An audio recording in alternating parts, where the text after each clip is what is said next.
हमें अपनी ज़िंदगी में संयम बनाकर चलने की ज़रूरत भी है और तुम्हारे घर की ज़रूरतों के साथ तुम्हारी मदद भी करेगी। अपने घर के हर खर्चे को लेकर बहुत ही सावधानी बरतो।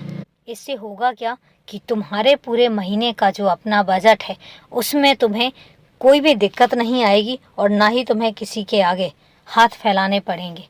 तुम आराम से इन सब चीज़ों को सुनियोजित ढंग से चला सकते हो और मुझे पता है कि तुम इसमें काबिल हो, तुम्हें किसी की आवश्यकता नहीं पड़ती है। पर कई बार जो तुम दूसरों पर निर्भर हो जाते हो और तुम दूसरों को कभी टोकते भी नहीं हो कि वो कहाँ गलत कर रहे हैं और उन्हें कहाँ पर सही करने की ज़रूरत है, और इस बात को लेकर कई बार तुम्हें नुकसान भी उठाना पड़ता है और इस बात को लेकर कई बार तुम्हें तकलीफ़ भी होती है। जल्दी से ना तो किसी पर इतना भरोसा करो कि इंसान तुम्हें नुकसान पहुंचाकर चला जाए और ना ही किसी से इतनी छूट दो कि वो तुम्हारे लिए मजबूती नहीं बल्कि कमज़ोरी का कारण बन जाए। तुम्हें इन दोनों हालातों में अपने आप को सुनियोजित ढंग से चलना होगा। मुझे पता है कि तुम्हारे लिए ये बहुत आसान है और बहुत आसानी से तुम ये सब कर जाओगे।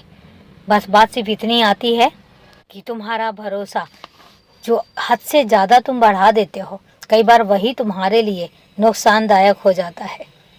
तुम्हें समझा रहा हूँ क्योंकि कई चीज़ें ऐसी हैं जिनमें तुम्हें संभाल कर चलने की ज़रूरत है। भरोसा करो, लेकिन इतना नहीं कि भरोसा दुख का कारण बन जाए। कई बार तुम्हारा ये हद से ज़्यादा दयालु होना, कई बार ये तुम्हारा जो हद से ज़्यादा तुम दूसरों की तकलीफ़ों को समझ जाते हो, उससे कई बार तुम्हें ही तकलीफ़ होती है। और इन सब चीज़ों को जब तुम्हें दुख होता है फिर तुम्हें लगता है कि तुमने क्यों ही किसी पर भरोसा किया। लेकिन भरोसा करना गलत नहीं है। मैं मेरे बच्चे को यही बताना चाह रहा हूँ कि भरोसा करना गलत नहीं है, लेकिन हद से ज़्यादा किसी पर भरोसा करना और अपना विवेक भी सामने वाले के हाथों में रख देना, ये गलत है। इन सब चीज़ों को तुम्हें सुधारने की ज़रूरत है। मुझे पता है कि किसी पर भरोसा करना, किसी की तकलीफ़ों को समझना और किसी के आंसुओं को पोंछना ये गलत नहीं है, लेकिन इस दुनिया में ऐसे कई लोग हैं जो भरोसे को तार-तार करने में 2 मिनट नहीं लगाते और उनको कोई फ़र्क नहीं पड़ता तुम्हारी तकलीफ़ों से। ना वो जानना चाहते हैं कि तुम्हें कितनी तकलीफ़ होती है। यही कारण है कि तुम्हें समझा रहा हूँ कि जब भी बात ऐसी आती है तो उसमें विवेक से काम लो, अच्छे तरीके से तोल लो, परख लो, जांच लो और उसके बाद निर्णय लो। और ऐसा निर्णय लो कि जो ना तुम्हें तकलीफ़ पहुंचाए और जिसकी वजह से ना तुम कभी किसी को तकलीफ़ पहुंचाने पाओ।